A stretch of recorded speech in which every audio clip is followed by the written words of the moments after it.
Hello, reporter room investigators. Come on in, come on in. I'm glad to see you.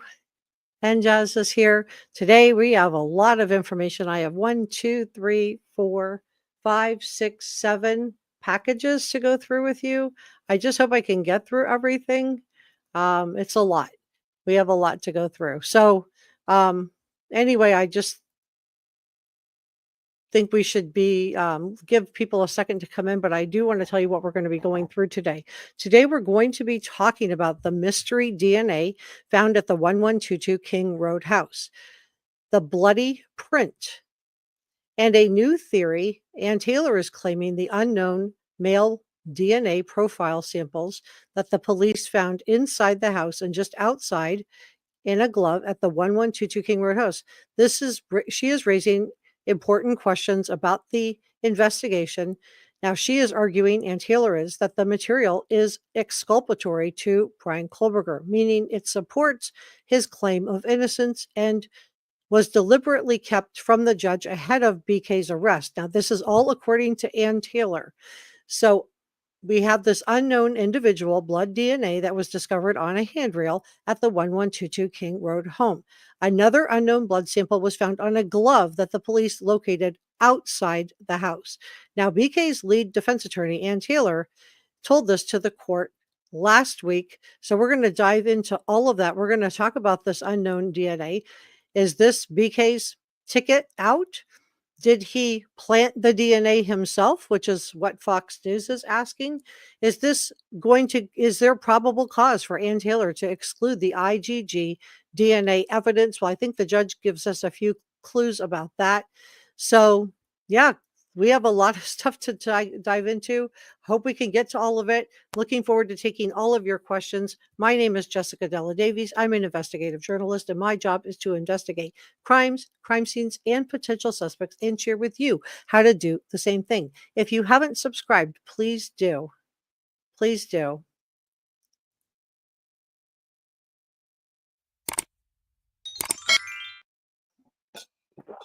Like, share, leave a comment, and let's get started onto this. So come on in, bring your questions, give us a thumbs up on your way in. And I just want to dive right in because we have so much to go through. So let's talk about this unknown DNA and whether BK will walk. Is this going to provide his defense attorney? She is very, very smart. Is she going to be able to have probable cause to exclude the IgG DNA evidence? Now let's consider what the judge himself said, the new judge in Ada County. He said, quote, the information is not necessarily exculpatory for Bryan Kohberger. So he didn't say whether it was or it wasn't. I think having the extra DNA helps him. Let me know if you have a different view in the comment section below.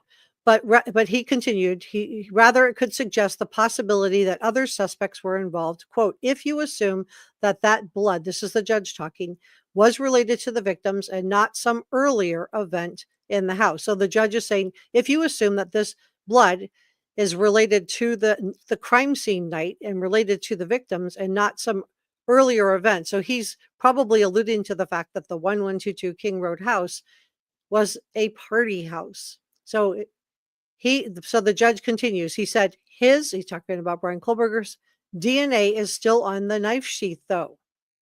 That's the problem, counselor. And he said this directly to Ann Taylor. Now, Ann Taylor made a really good argument saying that she believes, now just because she believes it doesn't make it true, just because the defense counsel says it or the prosecution counsel says it doesn't make it true. But she's, going to advocate for Bryan Kohberger. She's a good attorney and he is innocent until proven guilty. I do talk about this case in terms of him because he's the one on trial. He's the one in the hearings and it's his lawyer who's, filed 13 motions to exclude evidence. So anyway, let's dive into it. So Ann Taylor is making the argument that she believes that detectives misled Latah County Magistrate Judge Marshall with their probable cause affidavit by leaving out the details of the other blood. However, the new judge in Ada County clapped back and emphasized the connection between Bryan Kohberger and the DNA found on the knife sheath underneath and to the side of Maddie. Now, the judge stated, quote, how does this even, if disclosed, how does that, even if disclosed, preclude a finding of probable cause when there's a DNA match between the DNA on the sheath and Mr. Kohberger? Isn't that probable cause every day and twice on Sunday? So Ann Taylor, she clapped back and she said, quote, not in this context. So why wasn't the DNA for these unknown people uploaded to CODIS? I've heard everything and read everything from the DNA wasn't uploaded to CODIS because it was uploaded and they didn't get a hit. But let's listen to Ashley Banfield and Brian Enton. They had a guest on, Dave Ehrenberg. Let's listen to him on this because I think he explains it really, really well. Let me grab this for you. Make sure we're all looking at the same thing. Let me move myself out of the way. Okay. So let's listen to Ann Taylor and see what let's listen to this expert. So this is a criminal defense attorney. His name is Dave Ehrenberg, and he joined Ashley Banfield and Brian Enton to discuss this on NewsNation. Can you help Brian and me with something here? We were all just a little kind of flummoxed by the did not meet the criteria. The two other blood samples, the one from the railing in the house, don't know if it's first or second floor, basement or middle floor, or third floor, or the blood in the glove found outside. What does that mean when the prosecutors might say it didn't meet the criteria to feed it into CODIS to try to match it up with other people? Well, good to be back with you, Ashley. Hello, Brian. So here's the deal. CODIS users have to adhere to some strict eligibility guidelines before you can enter a profile. And that's because back when Congress enacted the law back in 1994 called the DNA Act, it recognized that the creation of this database would contain genetic data. So they wanted to ensure that only the genetic information from criminal perpetrators was entered. And so the evidence here must be linked to the perpetrator. So, for example, if you have a murder that takes place at a party house, that's what you correctly describe this house as, investigators could seize empty beer bottles. And if there's a DNA profile on the beer bottles and the investigators want to send it up to CODIS, they cannot. It's ineligible. Because although it could be linked to a perpetrator, it could just as easily be linked to someone who's uninvolved. So they Okay, so it was not sent to CODIS and tested and didn't find a match. It wasn't sent to CODIS based on this law. So let's continue on, you guys. So this is really helpful to have an esteemed attorney explain to all of us what this is. So credit to Ashley Banfield. Want to protect those who are uninvolved. So whether it's beer bottles or whether it's gloves found outside or handrails inside the house, which may or may not be linked to the floor where the murders occurred, it's the same thing. They're not eligible to be entered into CODIS. It's so bizarre. Okay, so the DNA for this. So I think Ann Taylor, in my opinion, is going to have, something to say about this. I think she is going to maybe have some maybe reasonable doubt. Remember, she only needs one juror to get that. Now, there's still a lot to overcome. And like the judge said, she would have to overcome that DNA that's inside the snap of that knife sheath found underneath and to the side of Maddie. But it's making a lot of people ask, did he commit the perfect crime? Well, Howard Blumberg thinks he did. Fox News is also reporting that they think so. He feels like, this is Howard Blum, he says that he believes that Ann Taylor, that's BK's lead attorney, that she revealed that this blood from an unknown male, and I do think the prosecution is going to have to address this in one way or another, was found on the stair handrail in the house at 1122 King Road house.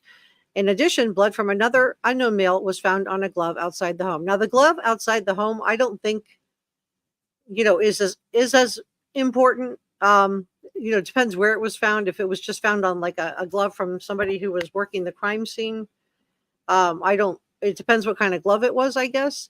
But he continues on. He says, blood, unknown visitor. So the residence was a party house. People were coming and going all the time. One could reasonably expect the handrail to be covered in fingerprints. But Howard Bloom asks, but blood? And why would blood be on a glove? Now, I think the blood on the glove outside is more easily explained. If it was, it depends on what the glove is. We don't know yet. But if it was just a crime scene investigator that took their gloves off, some people can cut themselves and stuff, stuff happens. But even, the judge was caught up in this thing. He said, does this suggest the potential of other persons involved? The judge wondered out loud at the last month. That doesn't exclude Kohberger, he was quick to add, but the unknown blood did raise the possibility that there might have been accomplices. Now, I don't think there were. I do believe he acted alone. But I do, this is a Critical Thinkers channel. I've always told you I'm going to bring you all of the information so that you guys can make up your own mind on the case. So Ann Taylor has her own theory of the case. She believes that she offered one of two unknown males whose blood was found had planted BK's DNA at the scene. So this is her hypothesis, that two unknown males came in with and planted his DNA on the inside snap of the knife sheath found underneath into the side of Maddie. So I don't know if this really gets around the problem of his car, the ID that was found inside a glove inside this box of one of the victims at his parents' house in Albrightsville, Pennsylvania. So I don't know if this is going to totally get around this, but I definitely think it helps. It definitely thinks it helps. So, the technicians at the FBI lab in Quantico were able to upload this particle of DNA to a genetic database that led them to a current unknown member of the Kohberger family. We know that. She wants that excluded. I don't think that's going to happen. I don't think the judge is going to give her that. But the judge did listen to her, theory and didn't rule out the possibility of holding formal Frank's hearing later this month. We're still waiting to find out. This is named after Jerome Franks, the victimized defendant in the 1978 landmark Supreme Court case.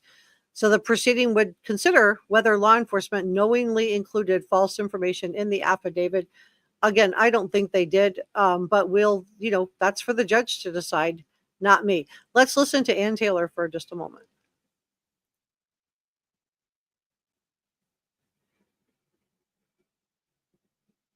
Hopefully. There it is. Nope. Let's try one more time.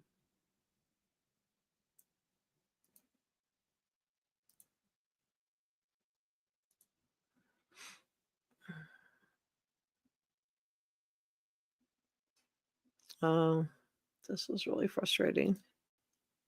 There was no warrant for several phases of the search that led to the IGG work, investigative genetic genealogy. And we think every single one of those stages, a warrant was required. None was given. And so this must be suppressed. Your Honor, I'd like to identify the three stages. And they are when Idaho State Police Forensics Lab through Moscow Police Department moved a DNA sample Othram Laboratories to develop a profile to run through genetic genealogy investigations. There was no warrant for that search for a SNP profile that could be used to attempt to identify somebody. The next stage would be when that was transferred to the FBI for their forensic investigative genetic genealogy work to try to identify somebody. No warrant was in place for that work either. Finally, there was a trash pull in Pennsylvania, and there was no warrant for that trash pull either. All three of those stages of this case, there should have been a warrant and there wasn't, and this must be suppressed. So she wants this all to be suppressed. I don't think the judge is going to do that. I think once you discard something in the trash, it's free and fair game for law enforcement to get it. I also think that, as the judge pointed out, BK does not have standing for the IgG DNA. This was one of his ancestors or distant relatives that uploaded their DNA. So he can't claim that he had a privacy violation. And the judge points that out. But she's doing a really good job of defending Bryan Kohberger. Your Honor, for the purposes of the Fourth Amendment protections and Article 1, Section 17 of the Idaho Constitution, we are looking to see if somebody has a privacy interest that society is ready to support. In this case, if society is not ready to support suppression of every bit of our DNA when the government does not have a warrant and searches it, there is no privacy right left. Do you have any cases that hold that? I do not have any cases that hold that, nor do I have any to the contrary that say that's not the case. Okay, so she has no cases that support this. And I think that is a problem for Ann Taylor, because I don't think the judge is going to take that seriously. That's like saying, well, we all leave fingerprints everywhere too, but the law enforcement can't use fingerprints. I mean, I don't think so. They got the DNA from the crime scene, but let's continue on, because she's making great arguments. She's a good lawyer. Your Honor, this is a situation where this identification was done in complete secret behind closed doors, and it's been continued to be a secret. Okay, so we heard Ann Taylor, and those of you that watched my super secret video, you heard her saying secret, super secret, big secret, giant secret.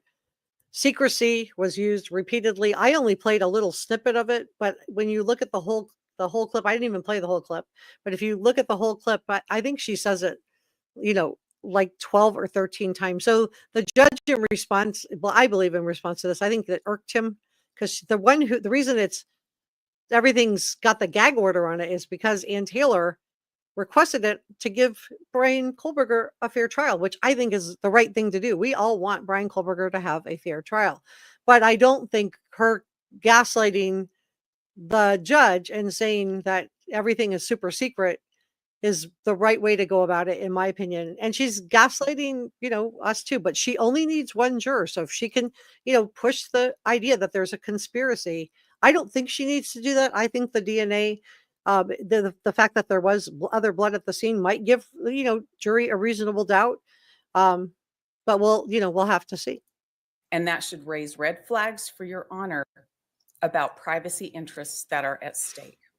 Reliable. You're not asserting that Mr. Kohberger's DNA sample was uploaded into any of those databases, that his was, like, for example, his own DNA was one that was matched from the crime scene. Not asking whether the crime scene DNA was uploaded, but whether he had, as a, for example, customer of one of these companies, uploaded his DNA. Well, Your Honor, I don't have the jed.com file. I don't have. You're not asserting that fact, correct? Your Honor, I'm not sure what the court is asking me. Well, it goes to whether or not your client has standing to complain about the searches of the databases, because as the state has posited, that wasn't his DNA that was searched. At best, it was his ancestors. Well, Your Honor, I am not sure why we're here if the state hasn't alleged that Bryan Kohberger's DNA was on the knife sheath. No, I'm not talking about the knife sheath DNA. I'm talking about what they tried to match it to. Your Honor, I would answer it this way. The way that those databases work is looking for shared DNA. Those databases don't churn out a name and say this is I have a privacy interest against any of my relatives that might want to upload their DNA to one of those systems. I should be able to stop them from doing that. And that's a great question. Should we, and let me ask the chat, put a 1 in a chat if you feel like your relatives have the right to stop you from uploading your DNA to a ancestry DNA place.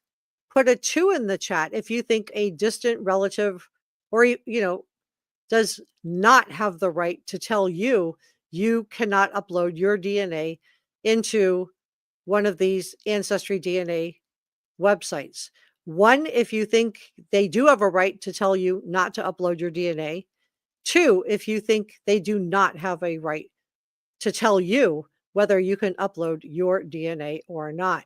So you guys get the idea. He is pushing back on this.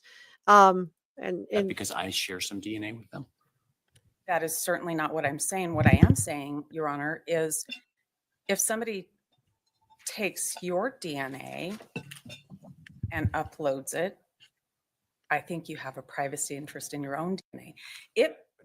She says that, and she's right. If somebody takes your DNA and uploads it, but that's not what happened. This was either a distant relative or an ancestor of Bryan Kohberger that uploaded their DNA to the Ancestry Genealogy DNA, which is why the judge is pointing out to Ann Taylor that she does not have standing.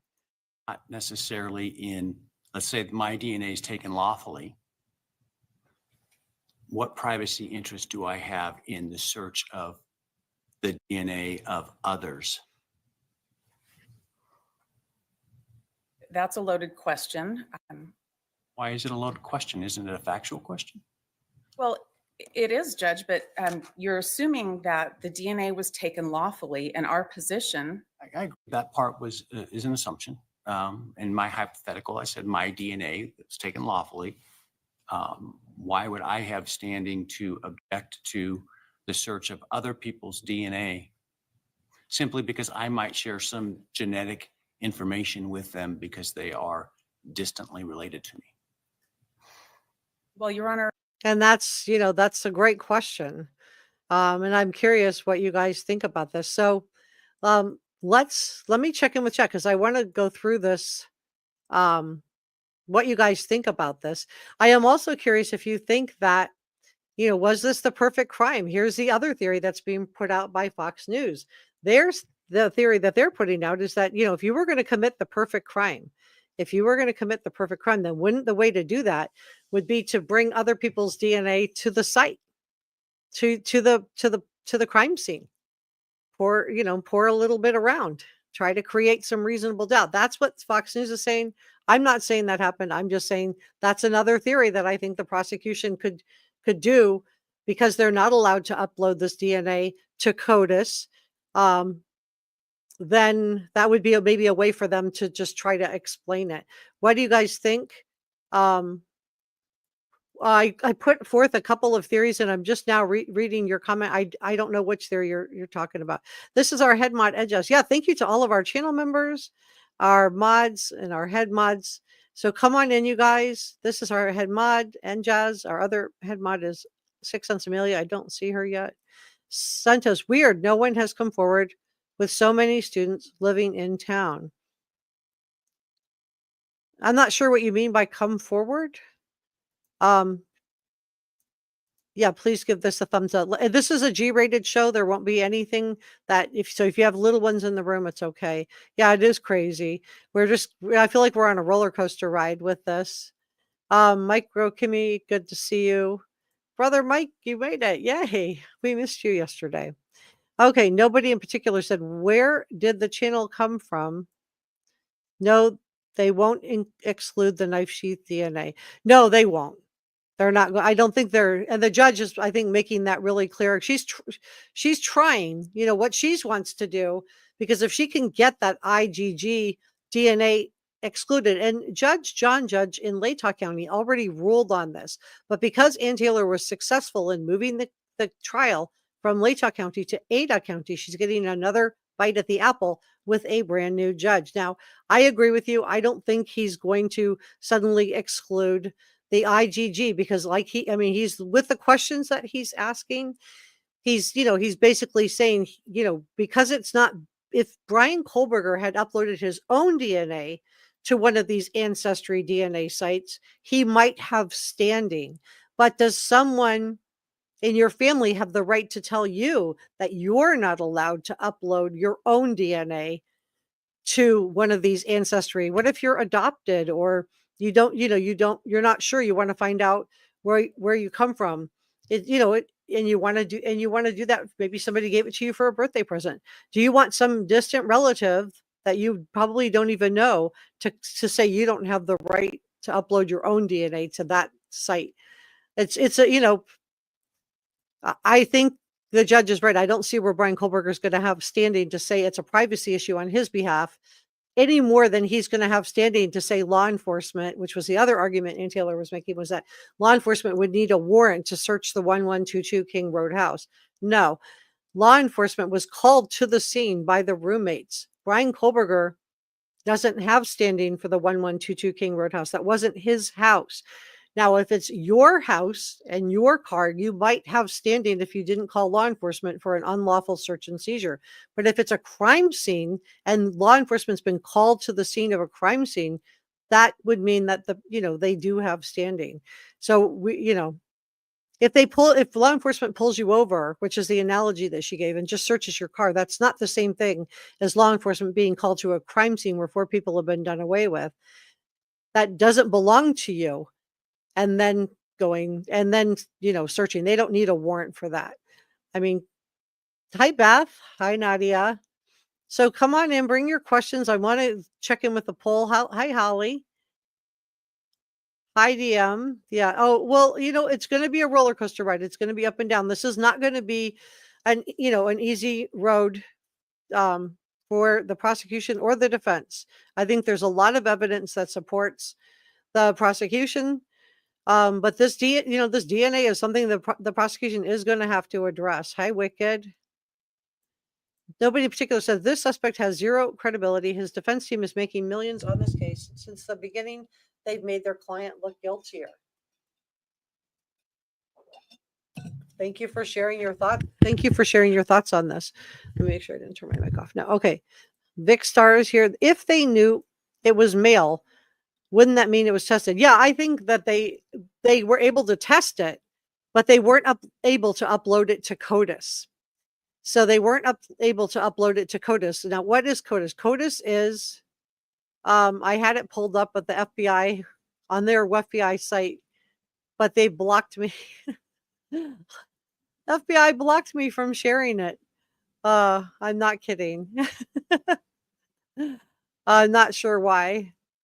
But I did try to find out about CODIS for you guys, so I'm going to close that one out. Okay, so not sure what happened there. Yeah. I guess maybe I look like a bot. I'm not really sure. But let me grab this and let me grab this. So, all right. Let me put that there. So if anybody comes by, at least they know who we're talking about. Okay. So, yeah, I think they do know it's male. So it was tested. They just couldn't upload it to CODIS. So, Ann Taylor's going to use this, that she's going to use this to, cause reasonable doubt. This is a capital case. So what she's going to probably say, this is, according to the article I just shared with you, is probably something along the lines of this DNA, 2 people did these crimes and they planted the knife sheath with Bryan Kohberger's DNA on the inside of the snap of the knife sheath. That's going to be probably something that she's going to present. The prosecution is going to say the knife got on the inside snap of the knife sheath, which was found underneath and to the side of Maddie, because Bryan Kohberger entered that house. So the question is going to be, does that ID that was found inside the glove, inside a box, inside Bryan Kohberger's parents' Albrightsville, Pennsylvania, is that going to match up to one of the victims? If so, I think that's going to be as strong as the DNA, if not stronger, because how in the world would a victim's ID get inside Bryan Kohberger's house in Albrightsville, Pennsylvania, when these crimes happened in Moscow, Idaho? So I think, both sides are, she's going to fight hard on behalf of him, and the prosecution's also going to fight hard. So I know this is like nerve-wracking for a lot of people, and I think this trial is going to be nerve-wracking. Hi, Vic Star. Glad you're here. Beth said, I believe that Ann Taylor is going in all directions to give effective counsel, whether it sticks or not. And really, we want that, or should anyway. I at least don't want him winning on an appeal. Yeah, I mean, we want, if it's a capital case, which is really serious, you guys, I mean, we do want him to have a good defense, whether you're pro prosecution or pro defense, we all want this to be a fair trial. Lots of folks haven't hit the thumbs up. Oh, thank you. Thank you, Mike. Thank you for that. Okay, Nadia's here, and she's a newer channel member. Welcome, Nadia. I'm happy you're here today. There's a lawyer on YouTube, Scott Reich. Yeah, I know who he is. He thinks that Ann Taylor is trying to get a deal. Yeah, I reported that out on my last live stream, and then he posted a video about an hour after I did. So I don't think he was copying me. I think he was editing his video. So he had the same thought that I did, which I was, happy to see a criminal defense attorney.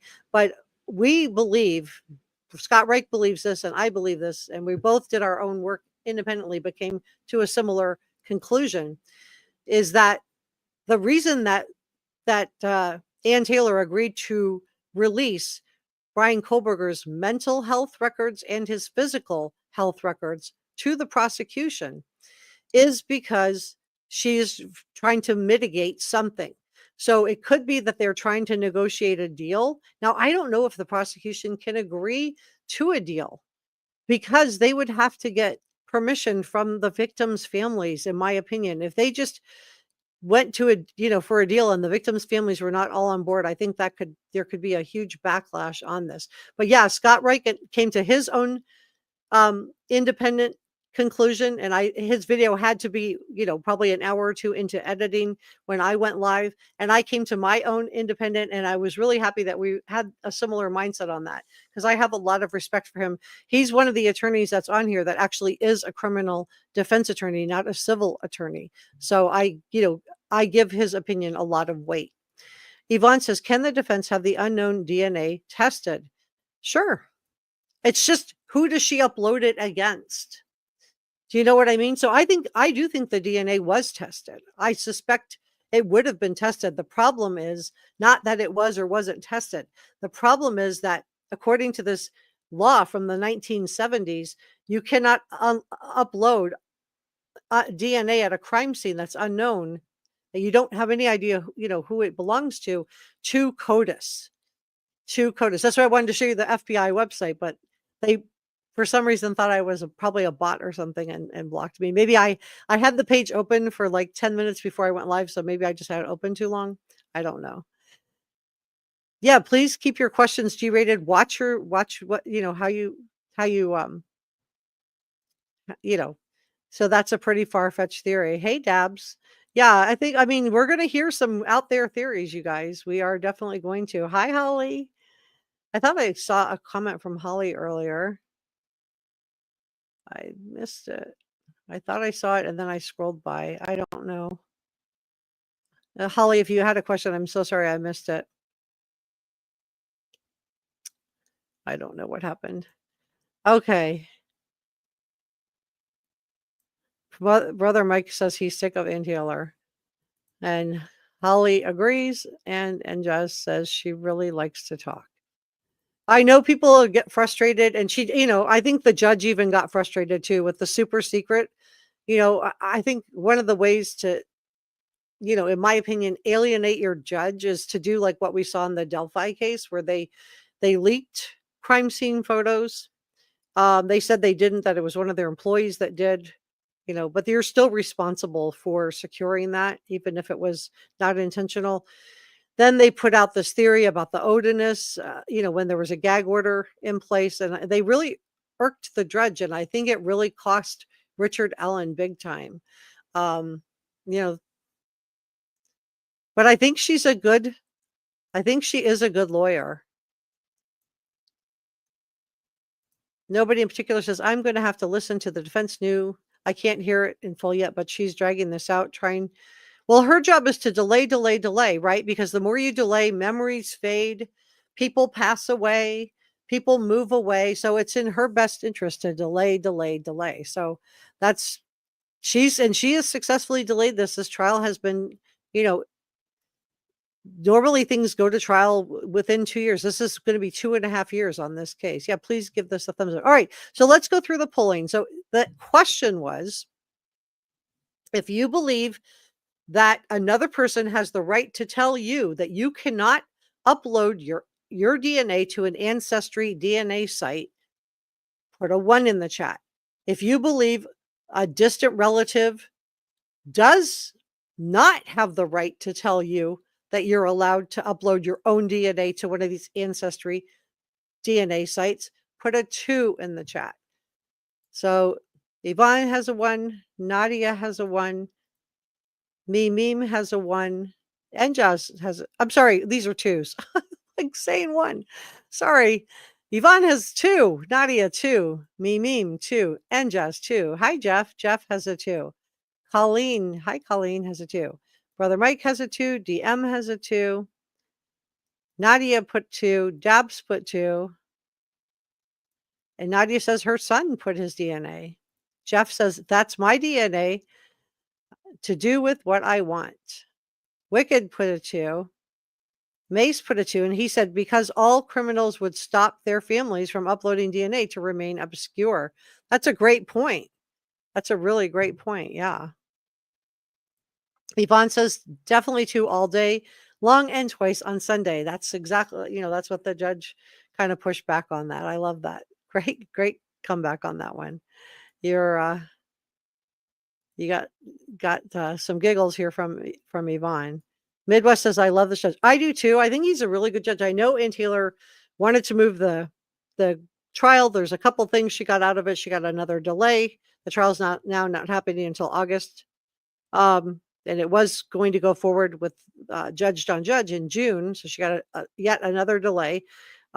She gets another bite at the IGG. She wants to have that Franks hearing. So she got to make new arguments in front of another. And then she gets a more liberal jury in Ada County who may be less likely to want to impose the capital punishment. But the thing that she did not get that I think might come back to bite her, maybe not, is that this judge, I think, is more no nonsense. And if he thinks you're telling him something ridiculous, whether you're a defense or a prosecution attorney, he's going to call you out on it on TV. He's going to call you out. Okay. Beth says, I saw or read somewhere that Bryan Kohberger uploaded his own DNA to 23andMe. I think no, he didn't. He does not. I have not seen anything like that. That was the judge's point. He doesn't have standing because he didn't upload his own DNA. But great comment and great thing to ask or check or say, because, there's so much misinformation going around too.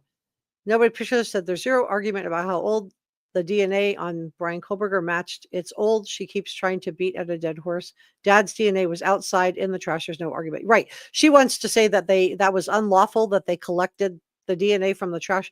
But once you dispose of it in the garbage, it's fair game. So if you don't want law enforcement to get your DNA, then you got to burn your trash in a trash barrel. There's no perfect crime, says Dabs. Lemon Lime says it seems like he would have to have been smart to upload his own with the opt-out box checked. Then he could have claimed a violation of privacy. Right. Great point. Yvonne thinks Ann Taylor is grasping at straws. Nadia says, my parents are from Italy, right? Oh, okay. Thank you so much to Brother Mike for your super sticker. I really, really appreciate it. I will be putting that toward the channel. I will be sharing that into the computer fund for my computer. Yeah. And just thinks you're giving us a real conversation starter there, Nadia. Rick says one of Bryan's sisters uploaded her DNA is what I've heard. I don't know. The only thing I've heard about the sisters is that they're both mental health professionals. They were suspicious of Bryan Kohberger. And it makes me wonder, why they both went into the mental health field. Was there something going on in the household that made them feel like, this is something we're suspicious of, really, usually when people go into the mental health field, you see multiple people from the same family. It could be that it just runs in the family, but it could also be that there's something going on in the household that makes them want to go into the mental health field. But I would love to know why they were suspicious of Bryan Kohberger. Nobody in particular says nobody can tell you to upload your DNA or not. The judge is patient. I'd have told her to sit down long ago and denied her motion.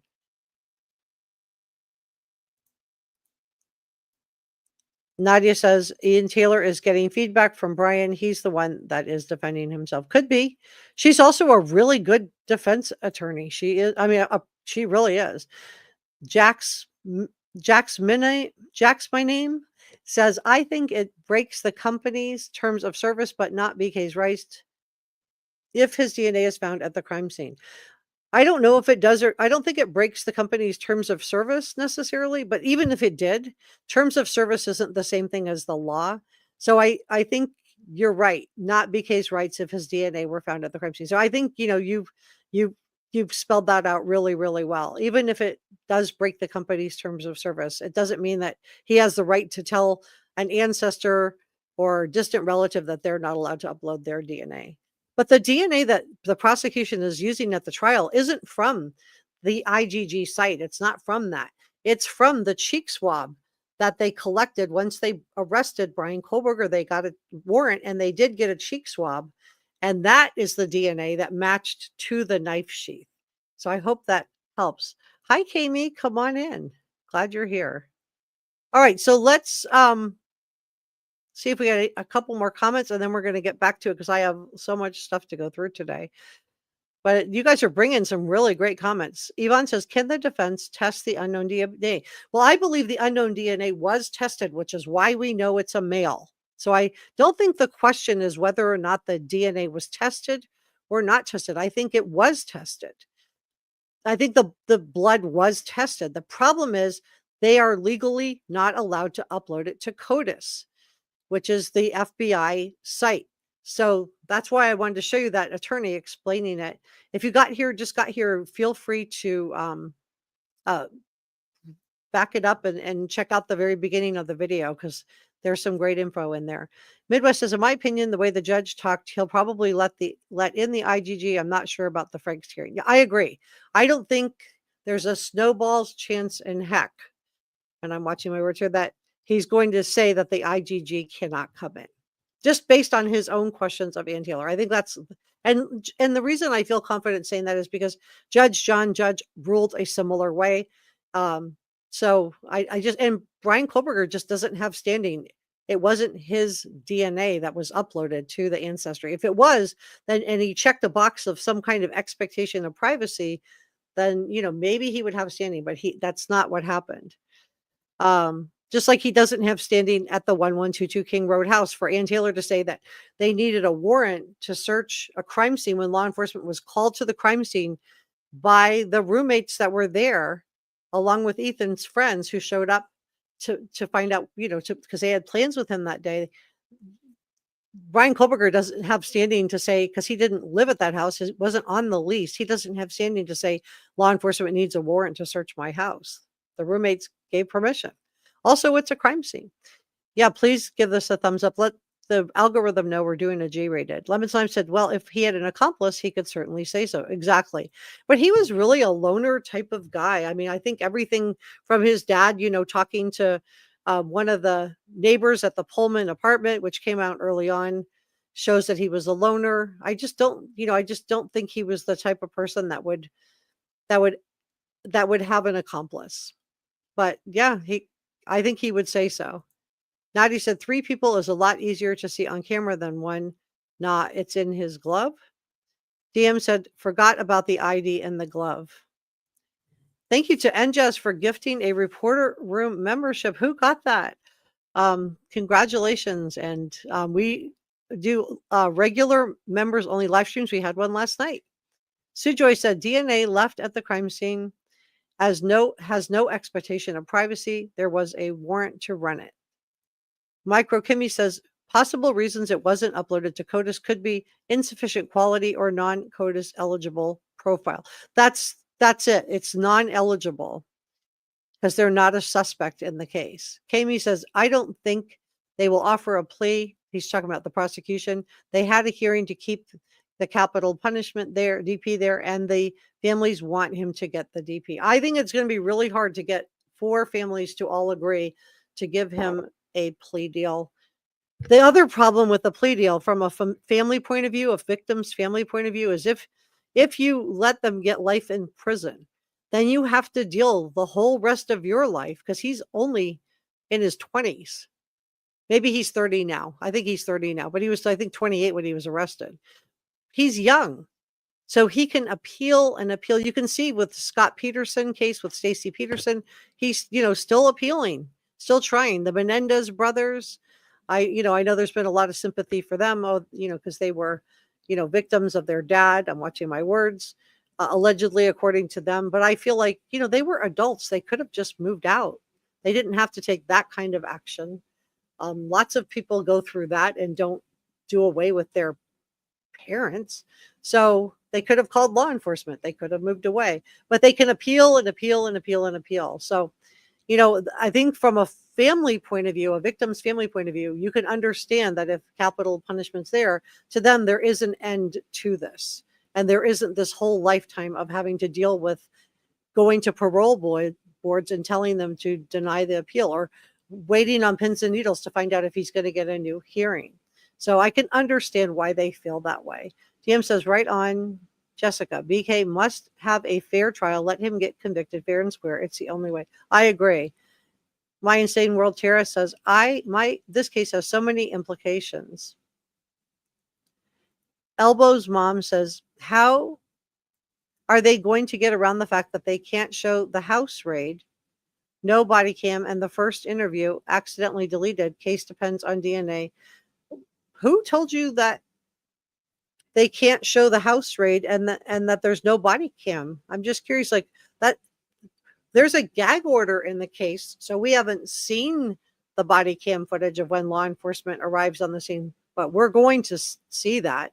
We are going to see body cam footage, and for so.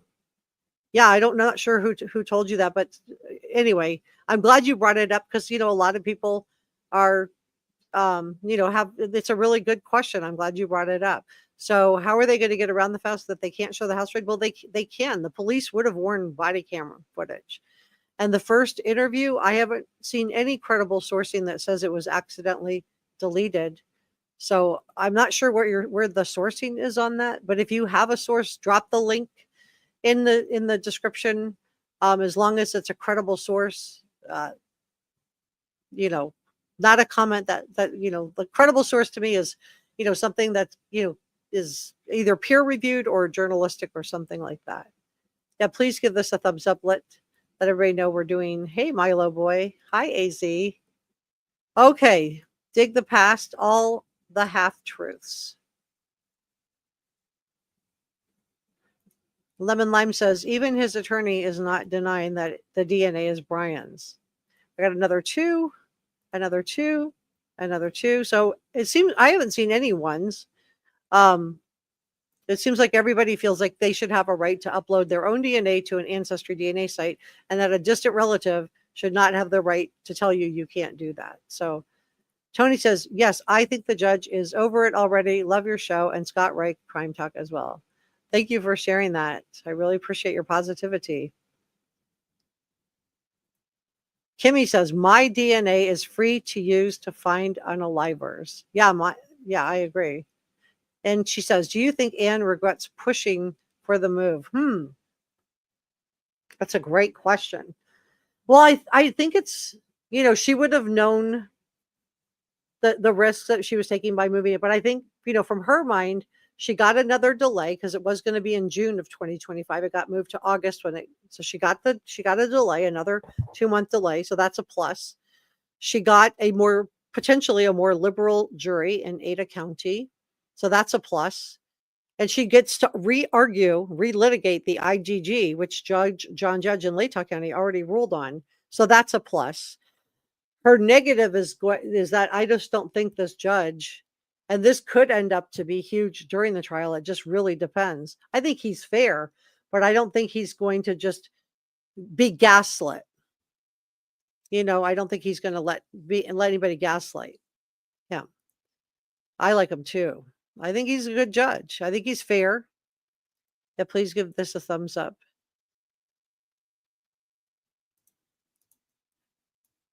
Dig the Past says, the like button is not available while chat is live for me. Wow.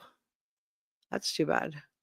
Yvonne says, maybe their brother was spying on them on a phone that he stole. I don't know. We don't know. And that's something we probably won't have the answer to during the trial. I do think we're going to see the body cam footage of when law enforcement arrives. I think their pictures are going to be horrific and they're going to be graphic. I don't know if they'll be shared with the public or not.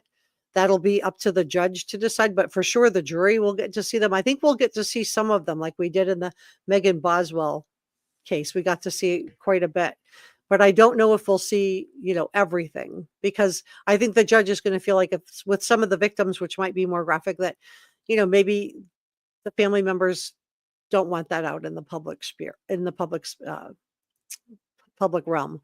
And thank you, Enjaz, for gifting a reporter room membership. That is so nice of you. Wow, that is really nice. So who got the membership? Please let me know who you are.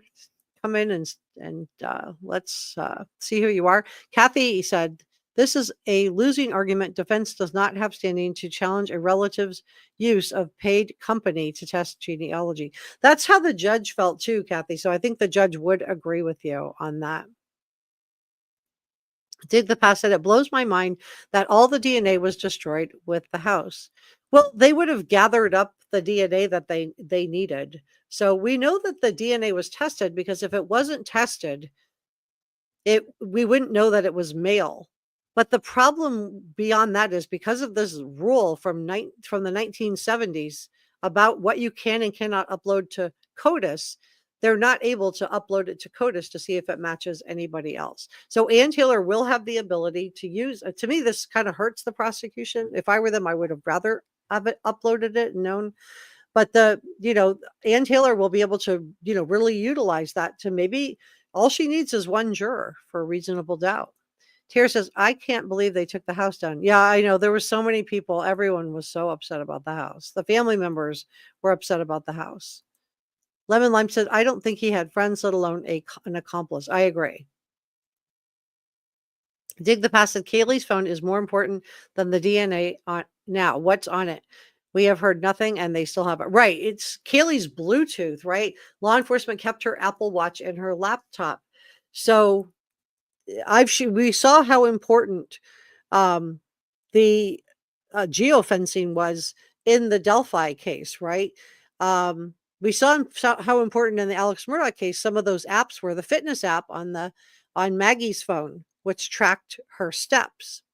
And so, I guess the question is, did law enforcement hold on to, did Kaylee solve her own murder is the question. Did law enforcement hold on to her Apple Watch, her Bluetooth and her laptop because of geofencing? And for those of you that are newer to the channel, you don't know what geofencing is. It's when, if you go into a coffee shop, it will offer you to log into their internet. If you go into the grocery store, it may offer your phone the ability to log into the internet. If you go into the hospital will, while you're in there, will say you can use their internet. Now, whether you choose to use the internet or don't use the internet doesn't really matter as far as geofencing goes, because your phone and the server that offers you this from the business or the hospital or the coffee shop makes a record. It's called a handshake of your phone.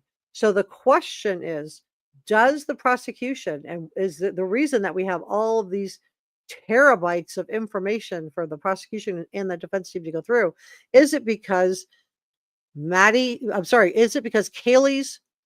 Bluetooth offered Bryan Kohberger cell phone a handshake on one or two or more of those 11 times that he was sitting up, in my opinion, allegedly, he's innocent until proven guilty, but sitting up in that back parking lot where he would have had a really good view into Maddie's window? Is there, to line up with the cell phone pings, is there geofencing that's also going to help the prosecution? We will have to wait to the trial to find out for sure. There were other apps on Bryan's phone also that could come back, and that is the Strava app. For those of you that have been with the channel, I went into a deep dive on this last year, so I'm just going to summarize it briefly. But if you go back to my videos in early 2024, my live streams, you can look up the live stream about the Strava app. And the Strava app is a fitness app that that he had on his phone. He had that on his phone. And so was that tracks you like GPS. Even better, because it tracks you where your phone goes, not where your car goes. So does the Strava app help law enforcement? What do the video cameras show? We've only seen one camera. We know law enforcement got multiple cameras. So what do the cameras show? Does it show his tag? Does it show something particular about his car? Does it show him driving the car? There's so much we don't know, but for those people that you always get people in the comment section say there's no evidence. Ann Taylor just filed 13 motions to keep the evidence, to suppress the evidence, which means it's bad for Bryan Kohberger. If she wants it in, it's because it helps him. If she's suppressing it, it's because it hurts him. So there is evidence. And my proof of that is the fact that Ann Taylor filed 13 motions to suppress the evidence. She doesn't want the jury to see this. The other question I get all the time is the stalking question, and I've addressed this. I'll just briefly say I get this almost every video. Stop saying he had connections to the victim. Stop saying he's stalking. The definition of stalking in Idaho is so narrow that the victims, according to the statute of the definition of stalking in Idaho, the victims had to know they were being followed for it to be considered stalking in the state of Idaho. And in my opinion, I don't think that Maddie, Kaylee, Ethan, or Xana even knew who Bryan Kohberger was, let alone that he was following them. Now, Kaylee, according to her parents, said somebody was following her. She thought somebody was following her. But other than that, I don't think they knew Bryan Kohberger. So does it fit the definition in Idaho of stalking? No. Does this mean he has had no connections to the victims? Not in my opinion, but we'll have to wait for the trial to find out for sure. And if I'm wrong, I will say I'm wrong. But I think he does have connections. I think according to Dateline NBC, he was following the victims on Instagram. According to Stephen Christie Gonzalez, he was liking all of Maddie's photos. According to multiple journalistic outlets, and this is a journalistic channel, there was an ID found inside a glove, inside a box at his parents' Albrightsville, Pennsylvania home. So we'll have to see. But there are connections. And Jazz says, I think the prosecution will shock everyone with the evidence they have. Roll on August. Yeah, we're ready. Veronica, hey, good to see you. Oh, before I forget to tell you, tomorrow we're doing a Valentine's Day party. We're going to do a Valentine's Day party at 5 p.m. if you want to join me. We're going to do trivia. We're going to play some games. It's going to be very interactive. If you are planning to stay in for whatever reason, maybe you have a loved one that passed away. Maybe you have a divorce. Maybe you're separated. I don't know. Maybe you just don't have a significant other at this time. Feel free to join me. We're going to make it a nice day, and come and hang out with us and join me for that. I'd love to see it. Hey, Pam, I'm glad you're here. And then starting February 17th, I'm going to be covering the Gabby Petito case. They're doing a Netflix series. So we're going to do each episode is going to be its own thing. Yeah, everybody is welcome to share your opinion. All opinions are welcome. So let me continue on with this live stream. Veronica says he wrote to Maddie several times on Instagram just to say, hi, how are you? And she never wrote back. Right. Because most people don't read their DMs. I don't read my DMs unless somebody... I like, even on Twitter, I tell people, yeah, follow me on Twitter. I'll follow you back. You can DM me there if you want to reach out to me.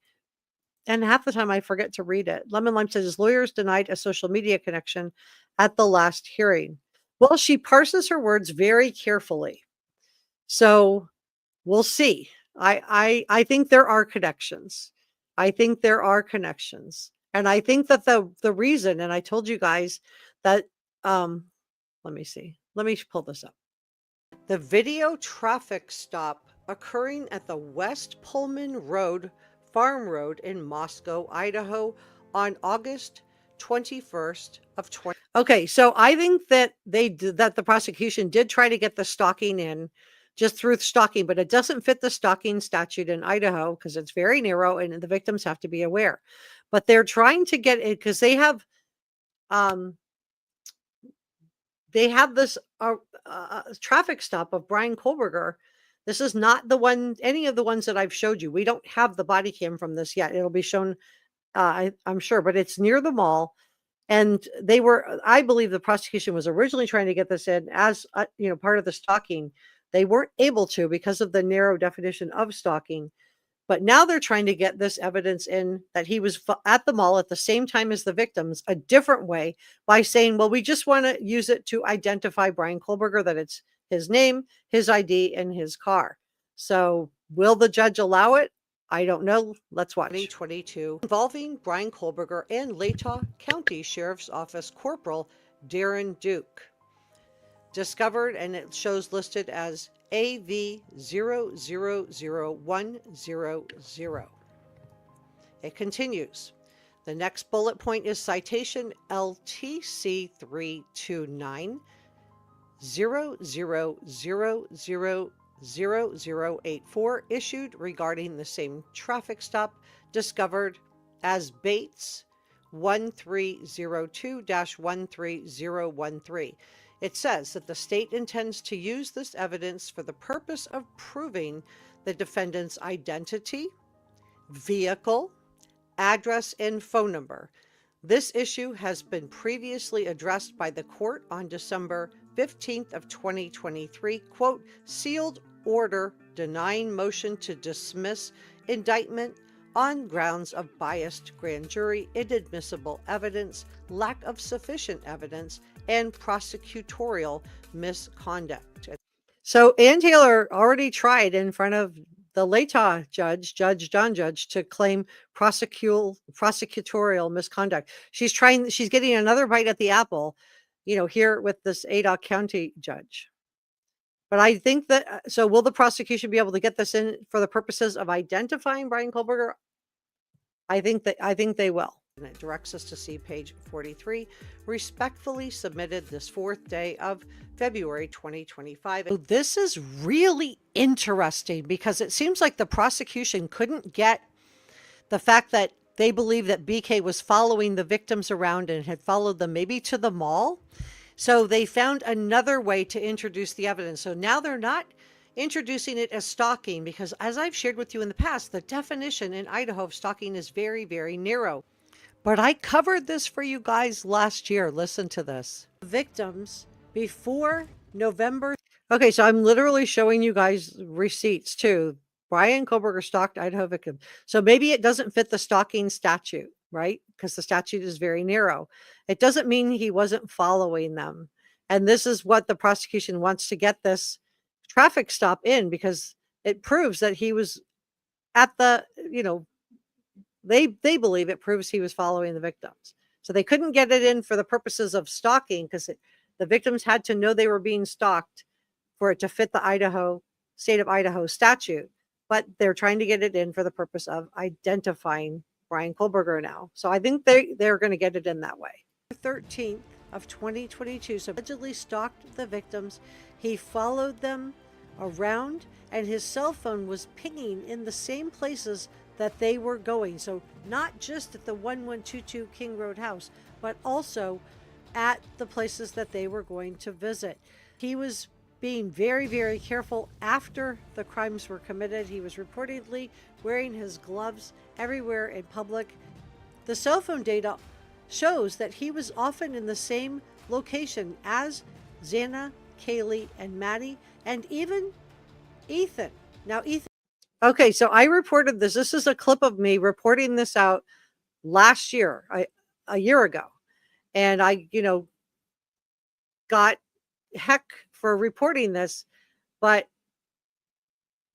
the fact that they're trying to get it in a different way, I'm like just hoping that you guys can see I am really working hard to bring you credible information, whether you believe if you're pro defense or you're pro prosecution. I just hope this is a critical thinkers channel. I just hope that you will, we're not going to agree on every case, but I hope that you will know that I am working to bring you credible information that's based in something. Ethan was probably with Xana at this time, which is why he was mentioned, but maybe not. If his cell phone is pinging in the same area where Maddie, Kaylee, and Xana and Ethan were reportedly going to, and this is according to the New York Post, then he was following them around. So this wasn't his phone pinging at the 1122 King Road house. This is his phone pinging while these victims are out and about doing their thing. That's crazy. So this is from the New York Post. To know that BK had another police interaction. He was pulled over late at night driving his Hyundai Elantra just minutes from the 1122 King Road house. So this is a citation that was given by the Latah County Sheriff's Office. It was obtained by the Independent, and it reveals that BK was stopped by police on August the 24th of 2022. So this was just 3 months, a little less than 3 months leading up to what happened on November 13th of 2022 for failing to wear a seatbelt. And where was he? He was at West Pullman Road and Farm Road in Moscow. So just okay, so he was just a couple minutes down the road from the victim. So I just wanted to show you that because I do try to bring you guys credible information. I'm trying to, I do some speculation, but I'm doing it. Let me grab this. But I am doing this, any kind of speculation is based on something factual. I'm not just, I'm not just making up theories. I'm like trying to base it in information that's coming out from credible sourcing and usually multiple sourcing. Veronica says, since Maddie Mogen was like a daughter, could they have access to her phone? Also, like Kaylee Goncalves' family plan. I don't know if she had a family plan with them or not. But I definitely think that they had access to Kaylee's phone, so they would have been able to see who was following her on social media. But, multiple news outlets reported out he has had multiple connections to victims. If you do a simple Google search, I get people in the comment section, saying, prove it. I'm not going to do research for you. I feel like I do research for you, but not in the comment section. I show my receipts during the videos that I'm doing them. So if I've already covered it in a prior video, I'll probably just direct you to that one. Or you can do a simple Google search. If you don't want to look at one of my videos, you can do a simple Google search. You can type in Bryan Kohberger connections to victims and then search it yourself. You don't have to take my word for it. Jessica, she is very careful of what she says. If you notice, she says DNA wasn't found in certain places, even when she didn't know that yet. She'll never say that, never say where there was DNA found. Right. And even if and that's, Veronica's right. Even if you think back about her saying there was no DNA found in Bryan Kohberger's car, and the news media went crazy with that, and she, but now she's trying to suppress evidence that was found in the car. So if there's no DNA, doesn't mean there's no evidence. So this is, people are like, oh, attorneys can't lie. Well, they can parse words. She has to vigorously defend Bryan Kohberger. Even if she thinks he did it, she can't get up and just say that. She has to if you just watch the Megan Boswell case, the defense attorney and has to still defend her, and she's doing a good job defending him. So nobody particularly says, forget about the unknown DNA people that's begging for scraps for any BRD beyond reasonable doubt. I don't, that'll be up to the jury to decide. It'll be up to the jury to decide. Somebody says, thinks that you do have the right. So I got one. Wicked says, under Idaho law, he wasn't stalking them, but I think it's safe to say that he was surveilling with them. I agree with that. I think that's a great assessment. So under Idaho law, he wasn't stalking because they weren't aware of him. They didn't know they were being followed. But I think it's fair to say that he had them under surveillance. And if you look back at what happened to his colleague at WSU, again, you can Google this, WSU colleague, Bryan Kohberger installed cameras in her home allegedly to spy on her. He staged a break-in, tended and befriended her, and then installed cameras inside her home and watched her. Got another two. All right, so let's go through a couple more things. So I do think that, whether you are pro-prosecution or pro-defense, I still think it's helpful. Did Bryan Kohberger, this is another question, I see a lot of people asking, did Bryan Kohberger use his, let me make sure I'm not blocking the words. No, I'm not. Okay. Did he use his academic learning to avoid being caught? So was this the perfect crime? I mean, think about it. If you wanted to raise reasonable doubt, you could, this is what the Fox News is reporting out today. I would share it with you, but my subscription to Fox News, I don't know if I'm allowed to then just share it out on social media. I don't want to have any problems. So you can read it for yourself, though. I think you do have to have a subscription to them to read it. But you might be able, if you're new, they might let you read 1 or 2 articles for free. A lot of news outlets will do that. But they put out there, did he commit the perfect crime? Did he spread this DNA around himself? So we know, so let's go through, some things that he did that were really, really, I think, helped him try to stop from being caught. Because he changed his car tags, his plates on his car 5 days after the crimes were committed on November 13th of 2022. But he was also observed several occasions intently scrubbing clean the car interior. He was also seen putting his family's trash into the dustbins, into the trash cans of their neighbors. And if you've seen his parents' house in Albrightsville, Pennsylvania, you can see that they don't live close together. Your driveway it's not like a townhouse or even a smaller neighborhood. These are like on quarter acre, half acre. So he would have to have, walked a bit to get his trash into the neighbor's trash. And again, one of these things by themselves won't make a difference. But what the prosecution is going to be working to do is building a circumstantial case, brick by brick, piece by piece. And what Ann Taylor's going to be doing as a defense attorney is trying to poke holes in that. There's unknown DNA. There's an accomplice. She's going to be working to try to poke holes in that. So now we have his phone was switched off for several hours during the crimes. Leonard explained that this is a common tactic for criminals who know their movements can be tracked by nearby mobile phone towers. And Bryan Kohberger would have certainly been aware of that and how police conduct investigations. So I think actually the fact that the cell phone is pinging while he's traveling from Pullman, Washington toward Moscow, and pinging while he's traveling back, allegedly, from Moscow back to Pullman, the fact that it is pinging, I think is a problem. That it was switched off during, the time that the crimes were committed. I think that is a problem for him. I think that it just shows more suspicious. I think if it would have been pinging the whole time, that wouldn't have helped either. But I do think a lot of people have asked me, why would he have used his own car? And I think, his options were to ride a bike or to walk, which would have taken forever. The bike, you're going to be seen on all kinds of cameras. You're going to, clearly be seen. I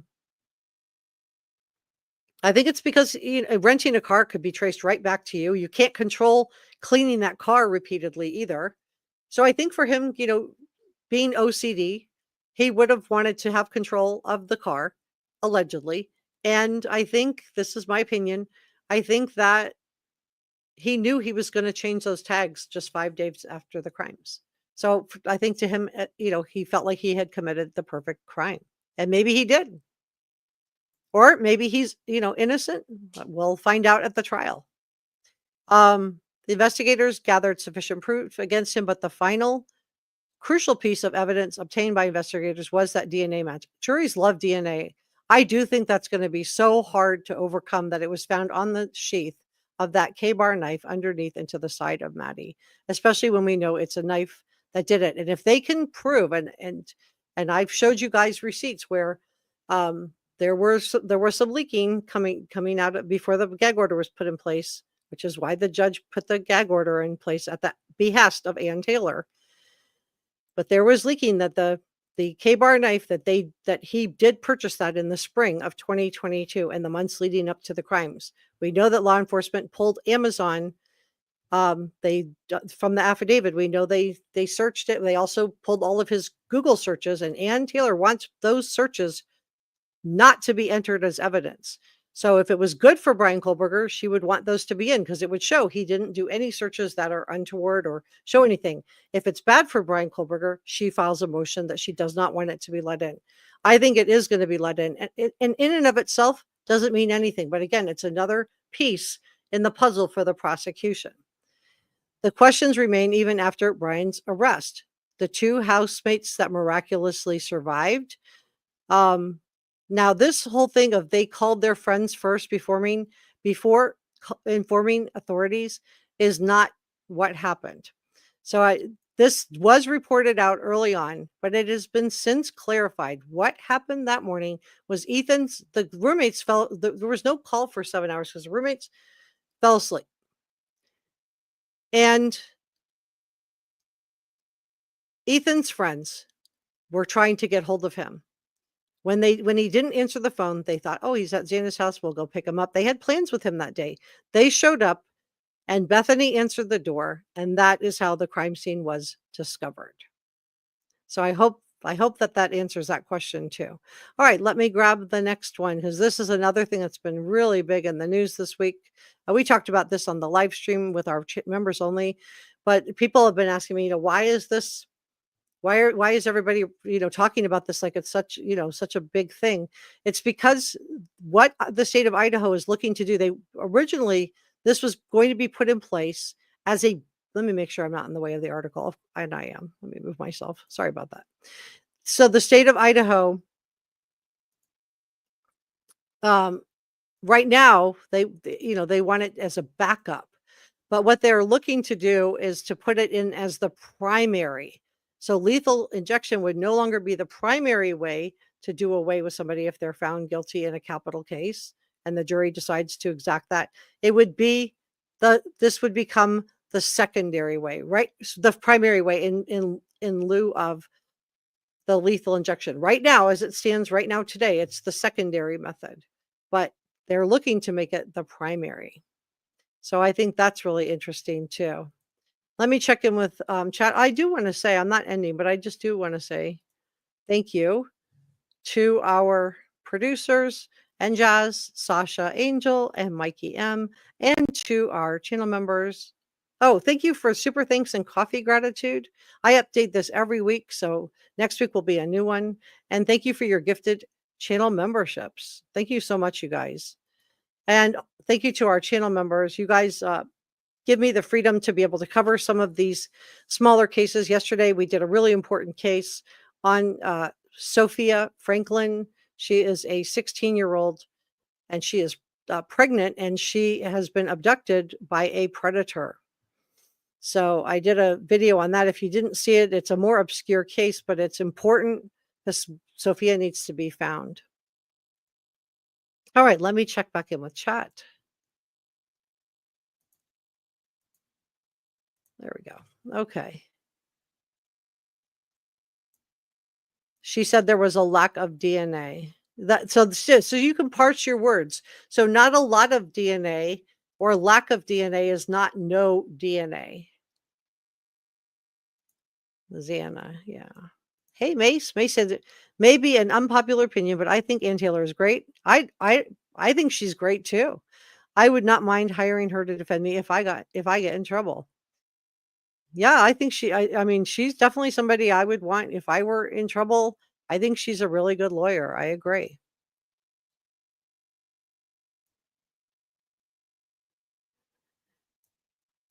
Nobody in particular said this whole deal gang is to hopefully get the state to get sick of watching the defense circus and offer a plea deal. She's trying to save his life. Never going to happen, but she's trying. I don't know if it would happen or not. I think, if I were the prosecution, if I was in Bill Thompson's shoes and, the defense showed me some mitigating circumstances with his mental health, he maybe have been diagnosed with OCD, which I think is a plus and a minus.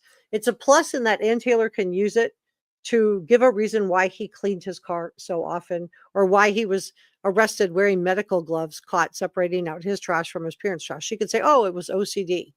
The minus to that is that OCD is obsessive compulsive disorder, which means you're more likely to become obsessed with people. And so from a prosecution's point of view, if they're able to use this, to me, it hurts him in that sense where they can say, yes, he did have a compulsion to become obsessed with other people. He was diagnosed with obsessive compulsive disorder. So I think it's I think it's a mixed bag, just like everything else. It could cuts both ways. And just, oh yeah, we have a reporter room Facebook group. We talk about all kinds of cases. Yeah, not just Bryan Kohberger, not just Sebastian Rogers. We talk about all kinds of different cases in there. We have a really nice group. If you don't see me here on YouTube, I'm probably hanging out in there. It's her job to save his life. Exactly. Hey, Mike. Mike says, I think there's more videos we don't know about. Oh, for sure. You just know with terabytes. Think about how much storage your computer has. Like the computer I'm on right now has a half a terabyte. And how many terabytes did she say she had? Like, I mean, it's huge. And that's where, Scott Wright pointed out, and I think he was right, which is that he thought she would have been better not to waive Bryan's right to a speedy trial and force the prosecution to go to trial, because he doesn't think, in light of all the evidence that there was to go through, that they would have been ready. So did she make a mistake? We'll find out depending on how it goes. Lots more we don't know about. Yeah, there's a lot. I mean, people keep telling me there's no evidence. I'm like, well, there's a gag order that was put in place at the request of Ann Taylor on behalf of Bryan Kohberger. There's no evidence. She wouldn't be filing 13 motions to suppress evidence if there was no evidence. So I hope that helps to kind of dispel that there's going wrong. We just don't know. We just haven't seen it. But just because we haven't seen it yet doesn't mean the prosecution has it. It just means that they're obeying the judge's gag order. The same thing with the roommates. A lot of people have, because there's this gag order in place, they've been able to attribute a lot of things to the roommates. I say give them some grace. They haven't been charged with anything. And I think that until we see something different, until we know different, I think that they should be given grace. Travis Alexander's roommates didn't report him, and he was lying on the bathroom floor in the house with them for days, not hours, days. And we know Jodi Arias did it because she was caught on camera, her own camera, doing it. Kate says, hey, Kate, wouldn't the presence of blood from 2 unknown males actually indicate 2 unknown male victims? There was plenty of time for them to leave if injured or be disposed of. I don't know. That's a great question. I don't know. I don't think so. I think they would have come forward, but I think it's going to be probably that this is my opinion. I think it's most likely that this was a party house. This was a party house. There were all kinds of people. And I think this is why seeing a man, dressed all in black with a mask on in 2022, remember, this is just after the pandemic. So just people are still masking up at this point. Not everybody, but some people were. So I think that, seeing a man inside a house with a bunch of, single females in a party house wouldn't have set off the alarms that it would for you in your family home. If you live at home with your family, your loved ones, for you, seeing a man wearing a mask dressed all in black would definitely set off alarms. You'd probably be calling 911. But if you're 19 years old and you're living at a party house with a bunch of single female roommates, seeing a man inside your house, it might be a friend, it could be a boyfriend, so I just am saying, I'm just urging caution because they haven't been charged with anything. Zainab says, do you guys remember his Reddit survey? One of the questions was about if to take your own car to commit the crime. Oh, no, I'll have to relook at that. I haven't looked at that in a while.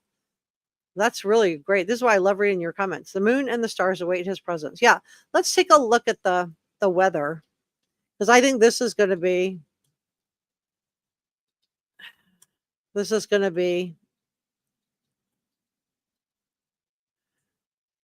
Moscow, Idaho. All right, so let's look at the weather. So I think this is going to be huge, as far as we're going to have, him saying that he, was just out looking at the moon and the stars. I think we're going to have a weather expert. It's going to be the battle of the experts. But if you look here, we can see it by the date. So let's go to the 22nd of 2022. So you can see here, this at 1 a.m., passing clouds, overcast. This is almost at 3 a.m. Then it clears up, and then it's overcast again, passing clouds. I think it's going to be really hard for him to say he was out doing, enjoying the sun and the moon and the stars when we have, this mixed bag. Light rain and fog. Let's see what it says for the 22nd. Passing clouds. So I think they're, he's going to try, but I think they're going to be looking at, I think it's going to be the battle of the weather experts of how this goes.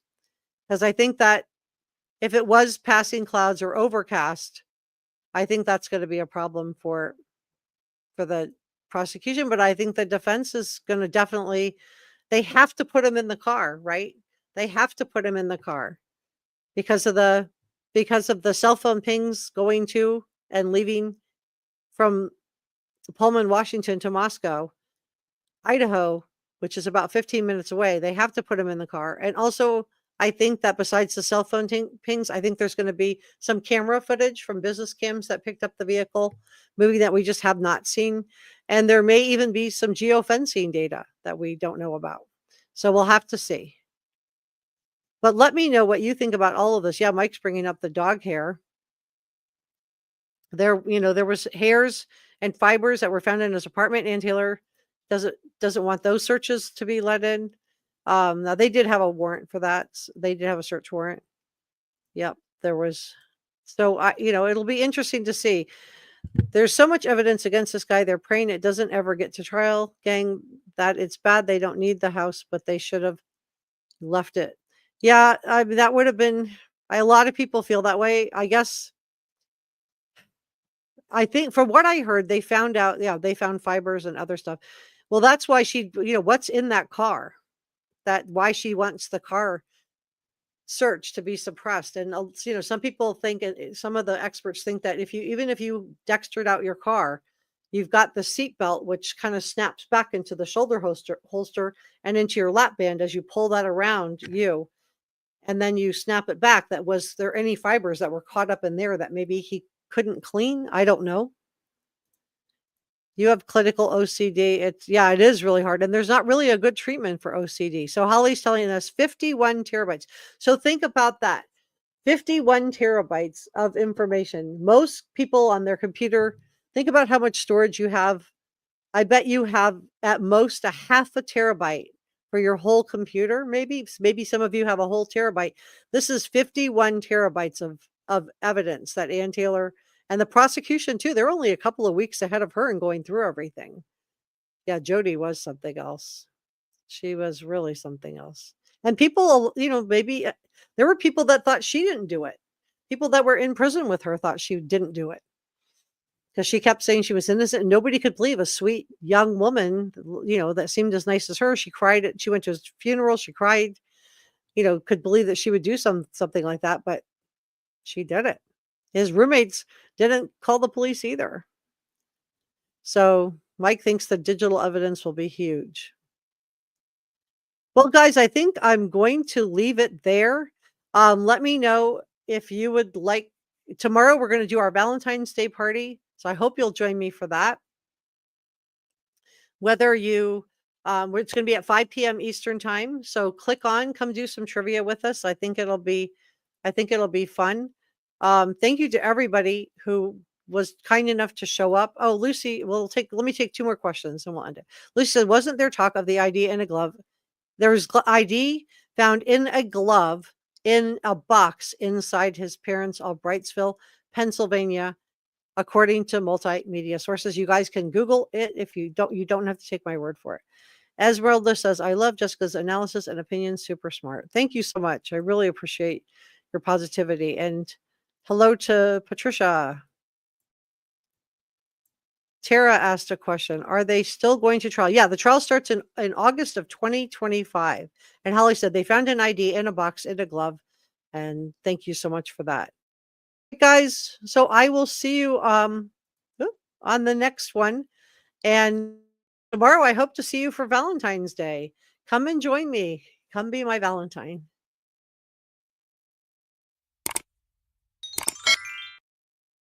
See you next time.